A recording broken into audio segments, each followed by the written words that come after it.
Hello and welcome to Ravlic at Large. My name's Tom Ravlic. Thank you for joining me for this particular episode. Most Australians would be aware that we're currently grappling with a range of issues related to how terrorism is defined as a result of recent events here in Melbourne and elsewhere related to the Jewish community. We've seen what people call an outbreak of anti-Semitism, and along with that, there have been a range of violent incidents or incidents that incorporate some form of violence. But it's never quite sure to some people what constitutes terrorism and what doesn't. Joining me today is Deakin University Professor Greg Barton. Greg's been looking at the area for a very long time, probably longer than he wishes to remember. We'll explore some of that and look at a few issues and related to definition and how it may be applied so you can better understand what goes on in the minds of people that are classifying these things and working with that knowledge. Greg, thanks for joining me. Great to be with you, Tom. Now, having introduced things the way I have, the foundational question is important, isn't it? What the hell is terrorism? Yeah, it really is important, and it's important in a way that amuses and employs academics, but it's much more than sort of merely academic importance. It's important operationally. When police declare an operation on good basis, they have to act in good faith to be a counter-terrorism operation. It flicks a switch, triggering a whole lot of resources across agencies. So Victoria Police can work with Australian Federal Police, they'll work with ASIO, with ASIS, etc., as need be, and you get a lot more people onto a job. You can't be the boy who cried wolf. You can't say, okay, we need a lot of help with this one, so we're going to call it terrorism. If you do that, the system will break down. So you've got to act in good faith, that you believe that the violence or the attempted use of violence or threat of use of violence was intended to bring about some sort of political change, that political motive aspect. Now, politics here refers to changing society, changing the nation state. So it may be in the name of a caliphate, sort of a Islamic State type of religious fixation. It may be in the name of environmentalism. It may be the name of your white supremacist replacement theory, prejudices. But whatever, you're not just acting out of personal animus or for personal, profit. So like a criminal operation, you believe you're part of a cause and you're going to change the world. So the integral thing that makes it, for example, an act of arson, which can happen at any point in time, the thing that would make an incident like that terrorism would be if it took place because somebody believed that was a way of furthering cause X. That's right. So they may use the method of arson. They may deliberately drive a vehicle into pedestrians. They may hijack an aircraft. They may fire a gun. They may build an explosive device. It's not the actual sort of technical aspects that are so important. It's what they intend to do. It does need to involve violence or the threat of violence. But of course, you can imagine, in this century, we're going to see attacks that are in the cyber domain, but they nevertheless involve violence. I mean, if you shut down hospital emergency systems, that will entail violence, even though the actual action may be, at the level of computer code and cyber interventions. So we're taking it from the taking it from what you would call the physical sphere, whether it be suicide vests or the use of drones and things like that, into the IT sphere where denial of service attacks and similar can actually be terrorism if the objective is to knock things out in the name of whatever. Yeah, most working definitions of terrorism, Tom, involve two elements. The first element is that you're using violence or threatening violence. And the second element is you're doing it because you believe you can bring about political change. There's generally, in most cases, a third qualifier which we work with, which is it's a non-state actor. That could be transnational, like Al-Qaeda or Islamic State. But it's, governments can behave very badly. Many of our governments do behave very badly. We generally call them regimes, and for good reason. We've just seen the Assad regime, which, the Assad regime killed many more people in Syria than did Islamic State. It doesn't make it better or worse by that definition. But just because we don't refer to the Assad regime's crimes always as terrorism is more to do with that definition that we're saying Islamic State, it's a non-state actor, transnational actor, using violence to bring about political change. Their name says it all. They want to have their own state. The Assad regime, working against dissent, using methods of terrifying the population. Just think of these things we've seen from the prisons around Damascus, designed, sadly, not just to terrorize, but just for the enjoyment of cruelty, it would seem. It was a psychotic situation. But if we're not calling that regime terrorist, we would say it was guilty of state terrorism. But we often don't, make that diversion. We just describe it as a barbarous, brutal, despotic regime. It's, nothing about it was good or justified. So terrorism, we can think of terrorism as kind of an adjective, and the worse something is, the more we want to use it. That's a clumsy way of employing the word. If we go back to 2014 and the creation of the caliphate in and around Syria and Iraq, ISIS was and still is regarded as a terrorist organization, right? What happens when ISIS creates a state? How do we define the entity? That's a very good question. We have with the case of ISIS, we were never in any doubt ourselves that the so-called Islamic State caliphate was, part of a terrorist project.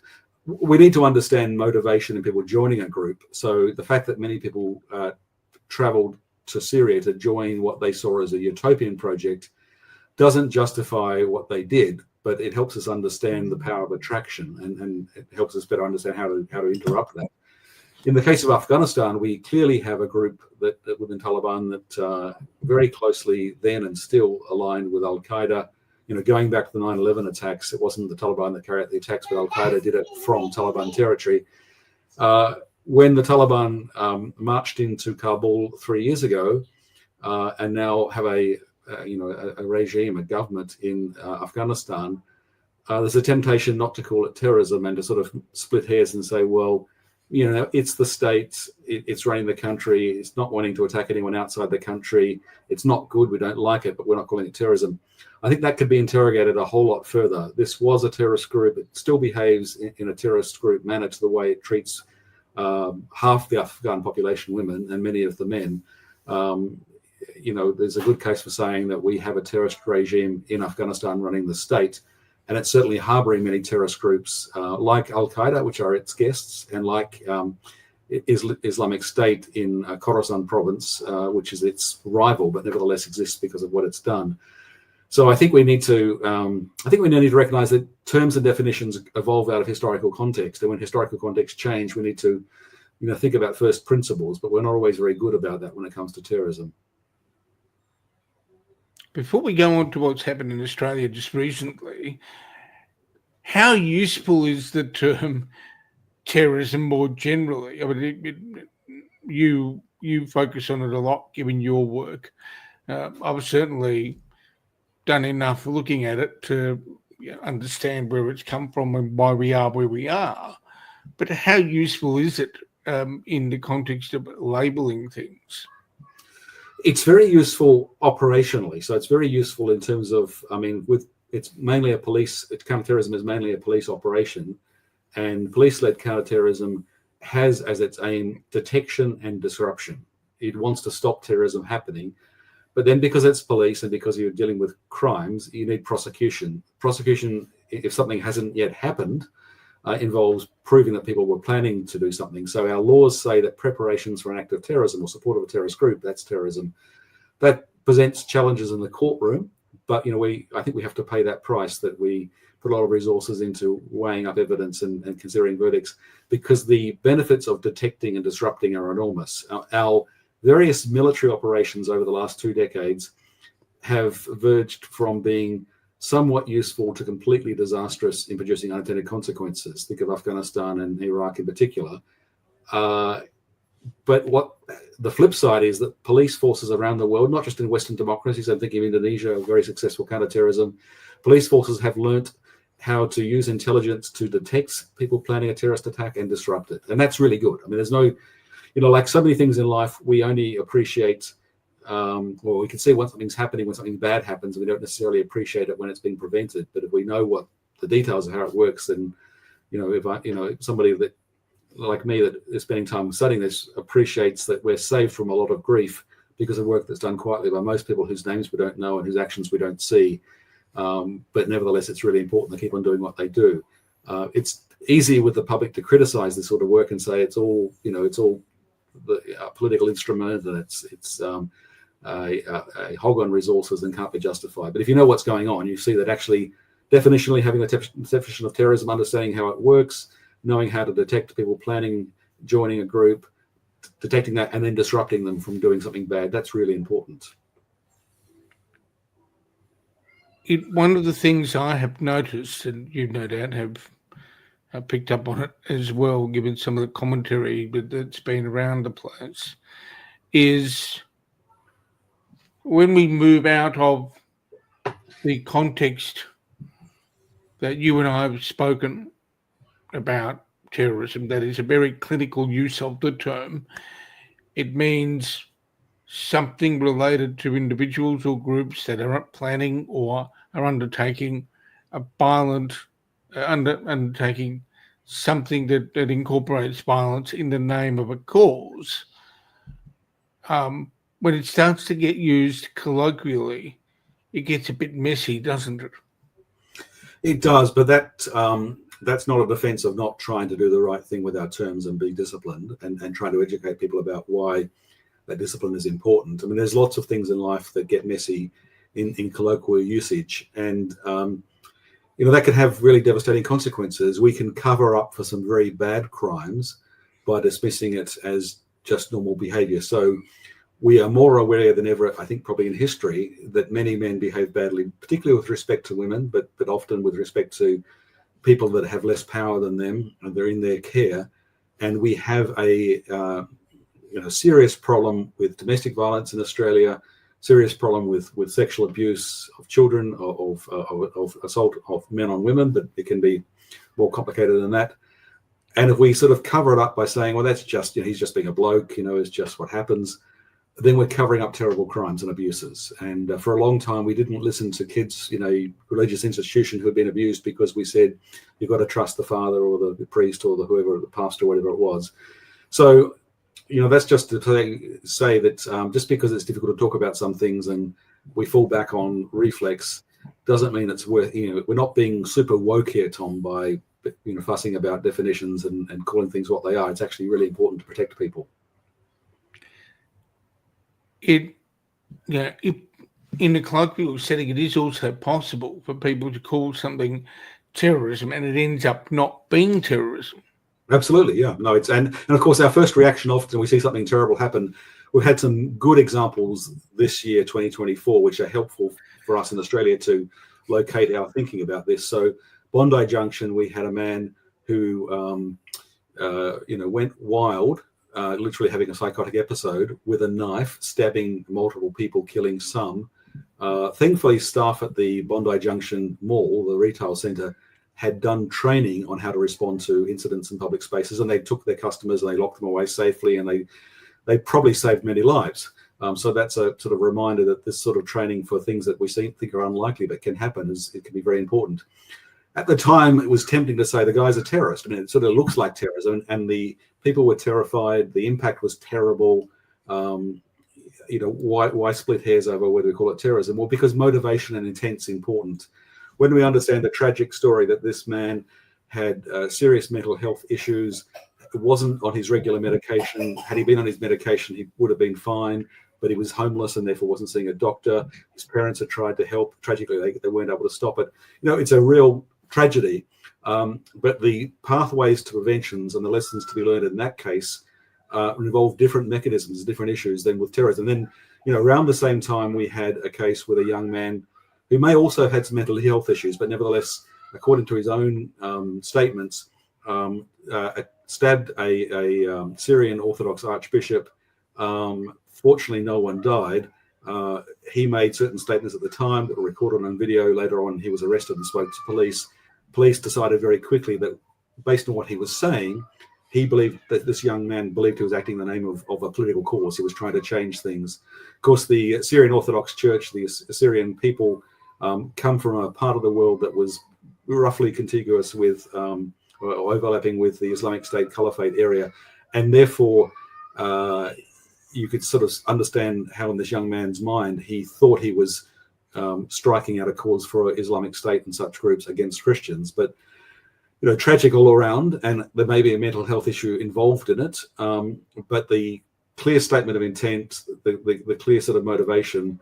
And having said all this, though, Tom, it still has to go to court, and the court may decide that based on what they hear, this young man was so disturbed and so confused that they don't feel the terrorism charge is appropriate. But the fact that police within hours were calling it a terrorism investigation operationally makes perfect sense. If we look at the more recent goings on in Australia, what concerns would you have, given your expertise and background, about the way we're having a conversation about whether an act in in Melbourne or in Sydney constitutes terrorism? Are there things that you and I having this discussion right now can help people reflect on? Yeah, I think there's certain things we need to be very clear about, and then we need to sort of try and learn what lessons we can. So, a larger context of us speaking now in December 2024 is that on October 7th, 2023, Hamas, which is widely regarded for good reason as a terrorist organization, launched an awful attack.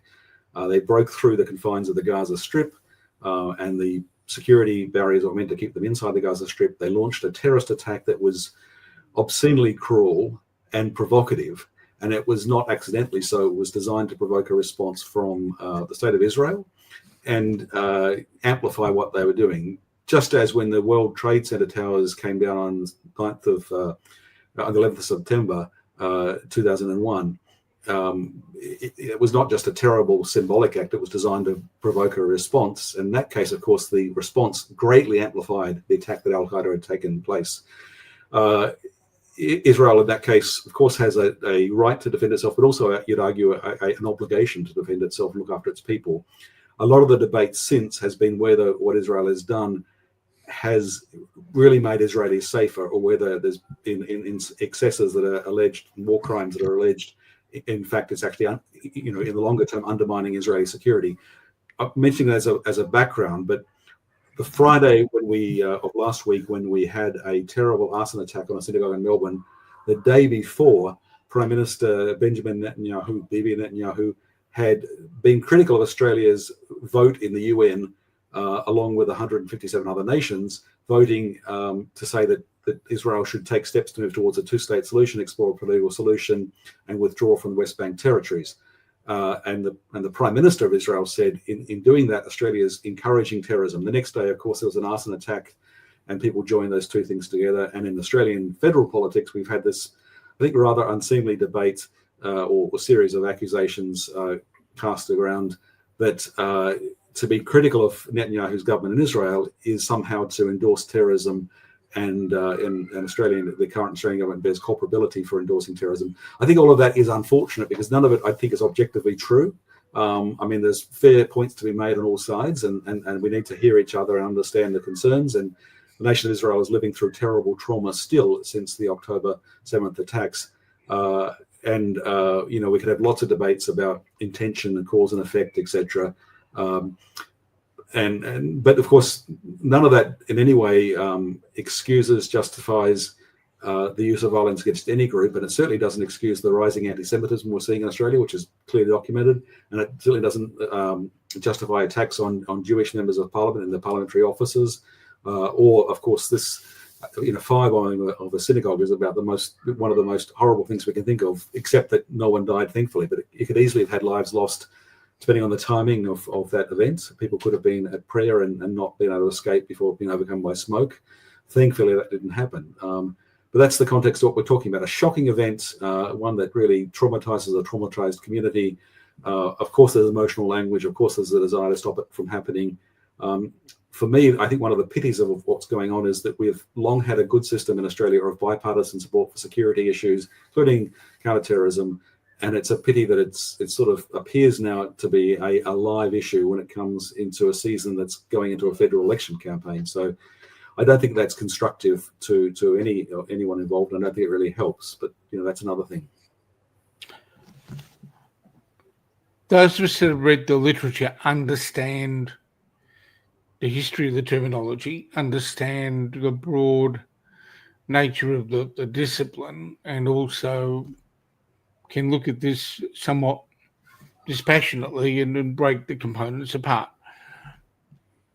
Is there anything that people watching these events from outside can reflect on and do themselves to better understand the dynamics they're seeing at play, so it becomes not so much a less of a shock, but there's a greater awareness of how these things play out? I think actually there's a lot that we can do, Tom. It's a coincidence, but days before these recent developments, we had a report released by the Five Eyes intelligence community, and that includes for us, Five Eyes, of course, Australia, New Zealand, UK, Canada, US, going back to World War II and intelligence alliances. We had a document released where they'd collaborated in police counterterrorism research and intelligence agency research, and they were particularly concerned about young people being radicalized, particularly in an online space. And so the earlier incident we discussed about the stabbing of the Assyrian archbishop sort of fits that pattern of concern. In fact, they mentioned that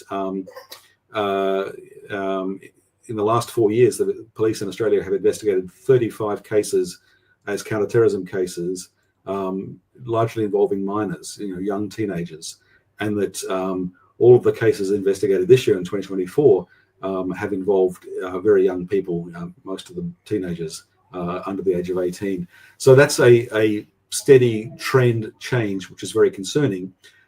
I think the reason for releasing the report, it was explained, was, and I don't think this was a great exercise in communications, by the way, I think it was a lost opportunity, which is a pity because I think the intentions were good. But the intention was in part to say to the public, and police made this statement very clearly, by the time we get involved in a criminal investigation, it's often too late to prevent harm. We may stop a terrorist attack, but the young people involved will have their lives damaged, if not destroyed, their families, their communities, etc. Much better if we can get involved earlier on, because we're dealing with young people who may end up being perpetrators, but start off as victims of exploitation, of grooming, of recruitment, often online. And if we can detect the early warning signs that somebody's trying to influence them, we can step in earlier.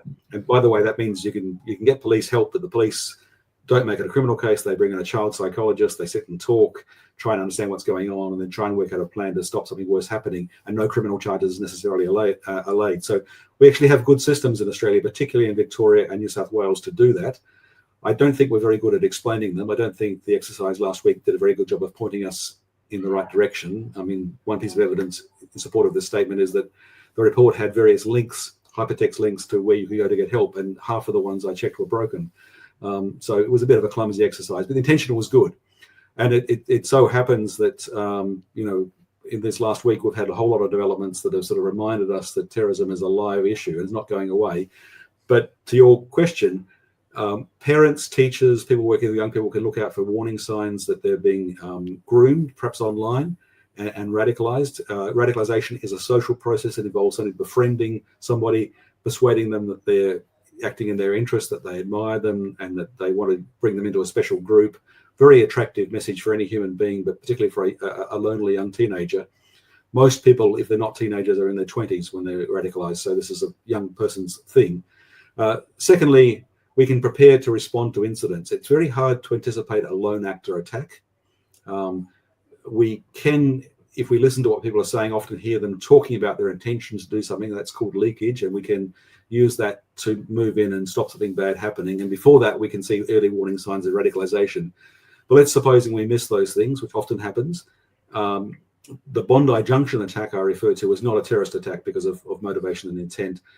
Nevertheless, when somebody's running through a mall with a knife, you don't know what their motivation. In some ways, it doesn't matter at that point. It's how you respond. And the retail sales workers and others in the centre responded really bravely. So did, fortunately, some young security officers, including 2 Pakistani men, one of whom lost his life in trying to save others. It's a full range of human tragedy in this. But there is the bright side, which is that because people had done exercises in safety in public places, the training kicked in, they pulled down barriers, they kept customers safe, and I'm sure lives were saved. So it's a reminder it's not hopeless, and we can prepare even for attacks that we don't see coming, prepare to respond if we see something happening. I think probably most importantly, though, watch out for the loved ones in our lives, and if we think something's going wrong with them in terms of sort of changes across their expressed ideology, their behavior, their friendships, seek help to see whether there's not somebody else in their life trying to unfortunately manipulate them and exploit them. So that was what the police were calling for and still are calling for, and there's a lot we can do in that space. So it really does it really is important that we pay attention. Back in the days of 9/11, one of our responses was little messages on magnets on our fridges saying, be alert but not alarmed, which is hard to argue with. Who can say we shouldn't be alert but not alarmed?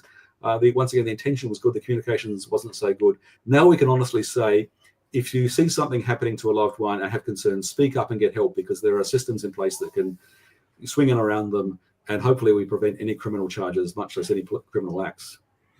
One of the things that we might point out before we finish, and you've been extremely generous with your time, Greg, is that there's also publications that are available freely, like the one that I'm just showing now, Defining Terrorism by Alex Schmidt from the International Centre for Counter-Terrorism. Those things are available freely online, and they're particularly good if you don't want to pick up a copy of the Terrorism Research Handbook, which is a little bit more weighty than... Most of us probably don't want to do that, and I wouldn't recommend the public to go looking around to go deep into academic literature. No, but the point being, there are some good resources that are accessible. They're not that long. There are even papers looking at the origins of what QAnon is from back in 2021. The one that comes to mind is about 5 pages long. Is the paper written by Sophia Moskalenko and Clark Macaulay in a very compact fashion. It discusses some complex theory, but it does it really, really well. Greg, is there any... You do a lot of work at Deakin in this space. Where can people go to learn more about the sort of work you do and your team members there in the Avert network? Okay, you mentioned the Avert network, which is a research network that has a number of Deakin and Alfred Deakin Institute members, but also we have colleagues across Australia and other universities and beyond universities, and a lot of practitioners as well. So it's the Avert Research Network, and I should know the URL off the top of my head, but avertres.net, I think. I think we'll put some links in the show notes and make it clear, but the Avert Research Network. I'm not saying that everything we do is going to be wonderfully lucid and accessible for public consumption, but we do try to have opinion pieces. I wrote a piece recently in The Conversation, for example, a couple of days ago, trying to explain definitions of terrorism and how police make decisions. Perhaps more importantly, too, there are places you can go to that have really good information on how to look out for early warning signs. I mean, one of the groups we've worked with in Melbourne is called the Australian Multicultural Foundation, and at amf.net you find some e-training about early warning signs that somebody's been radicalised. And the Australian government, particularly the Department of Home Affairs and their Living Safely Together program, if you Google that, has documents and sort of brief explainers saying, here's early warning signs of radicalisation, here's things you can do. All of that sounds a bit complicated, I know. And so I would say one last thing, and that is that if you have a concern about a young person in your life and you discreetly make approaches through your local police, they will put you onto proper resources. They won't kick your door down and arrest your son or daughter. They can arrange a child psychologist or somebody else to appropriately assess and say, thankfully, we don't think this is radicalization, but we do think it's another problem. Or, yes, we do think there's something we need to be in further talks. And the whole idea is to prevent anything bad happening, including criminal charges, which are damaging themselves. So we have good resources in place in Australia. All across our state police, there are people whose job it is to help the public. They don't make a song and dance about it, Tom, partly because when they're helping families, they don't talk about the family's name. They don't put the spotlight, even within their own community, on them, because that's counterproductive. I think that's one good thing that came out of the wave of radicalization and recruitment with Islamic State. Islamic State declared their caliphate at the end of July 2014. We then realized that for the 2 years prior, kids from Australia had been traveling to Syria, but mostly via Turkey. And over the 2 years that followed, there were a lot of young people who tried to leave Australia to go and join this, what they saw as utopian project, and they were stopped because of very good work coordinated with state and federal police. And I think that taught a lesson that, when you may not like the idea of police poking around your family business, but when you risk losing a child, and there's some terrible stories of parents waking up to find that their kids have disappeared, never coming back, then you really do want help. And I think we've built confidence through that difficult experience. I've been talking to Greg Bsrton from Deakin University, looking at what terrorism is and how our institutions help to try and prevent bad things from happening. Greg, thank you so much for giving up your time this afternoon. It's been a pleasure, and it's a really worthwhile topic to talk about, Tom. Yep. And thank you for joining me. There'll be another episode of Ravlic at Large on LinkedIn and YouTube at some stage in the next little while. Keep an eye out for it, and thank you for watching.